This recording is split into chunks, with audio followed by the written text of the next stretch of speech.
السلام عليكم ورحمة الله وبركاته. أجمل وأحلى متابعين، ازيكم حبايبي؟ عاملين ايه؟ يا رب تكونوا بخير وصحة جيدة ان شاء الله. النهاردة جيت لكم بوصفة جميلة جدا لعشاق المكرونة والجوع آخر الليل. يلا نعمل طبق مكرونة تحفة في طاسة واحدة، وهنعمله بطريقة سهلة وبسيطة جدا.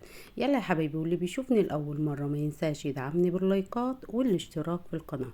وصلوا لي الفيديو ده لأكبر عدد من اللايكات، ونسمي الله ونصلي على رسول الله، ونشوف أحلى وأجمل طبق مكرونة عملناه بالطريقة السهلة البسيطة دي ازاي.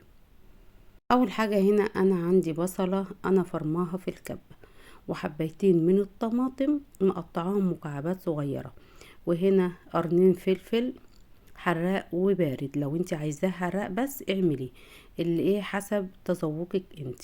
وهنا بقى عندي كيس مكرونة، اي كيس مكرونة او اي نوع مكرونة انت بتحبيه هاتيه. شايفين يا حبايبي؟ المقادير بتاعتنا سهلة وبسيطة جدا، وجبة تنفع للغدا وتنفع لجوع اخر الليل.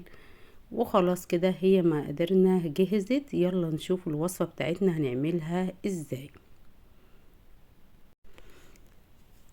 اول حاجة هنجيب طاسة على النار، واول ما تسخن هنزل فيها بمعلقتين من الزيت، وبعدين هنزل بالبصلة وهنشوح البصلة دي لحد ما تدبل تماما. احنا كل مقاديرنا والوصفة بتاعتنا كلها هنعملها في الطاسة دي، يعني على النار. وتعملي الطاسة بقى وتعملي الوصفة الجميلة، وصفة المكرونة. كل اللي بيحب المكرونة يقوم يعملها بالطريقة دي، هتطلع معاه بسم الله ما شاء الله جميلة جدا. تنفع بقى للغدا وتنفع لجوع اخر الليل. هننزل بقى بعد البصلة بتاعتي ما دبلت، هنزل بايه؟ بقرون الفلفل الحراق. لو عايزة تستغنى عنها بفلفل بارد براحتك خالص. وهنشوح بقى الفلفل والبصل مع بعض، وبعدين هننزل بقى بمعلقة صغيرة من الكمون والملح والبابريكا، وهنقلب كده عشان ياخدوا من طعم التوابل الجميلة دي. وبعد ما دبلوا شايفين بالطريقة دي، هنزل بقى بمكعبات الطماطم بتاعتي،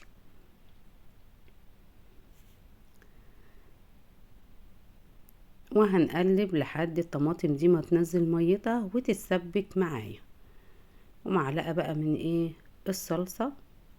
وهنقلب، هنديهم تشويحة كده ونسيبهم يتسبكوا على النار.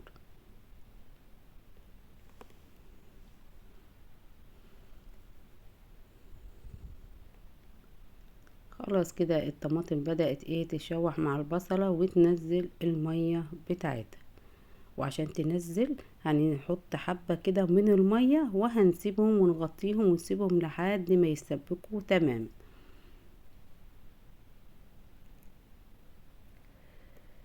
وعشان الحموضة بتاع الطماطم هنحط معلقة صغيرة من السكر. وخلاص كده هنغطيهم ونسيبهم لحد ما يتسبك. وبعد ما يتسبكوا معايا، المرحلة دي بقى اخر حاجة هنحط المكرونة بتاعتنا، وهنقلب بقى. لو عندك شوربة، عندك مية، اعمليها نسقيها بيها المكرونة بتاعتنا.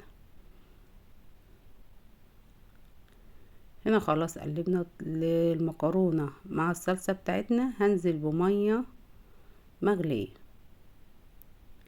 ونظبط الملح بتاعنا بقى، ونسيبها على نار هادية خالص لحد ما تشرب ميتها وتستوي معايا.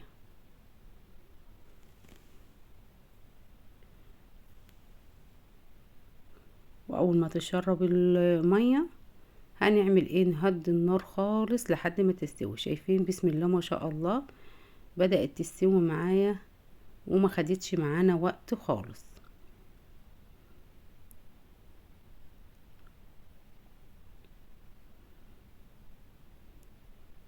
ويلا بقى نجيب طبق ونقدم احلى واجمل طبق مكرونة عملناه.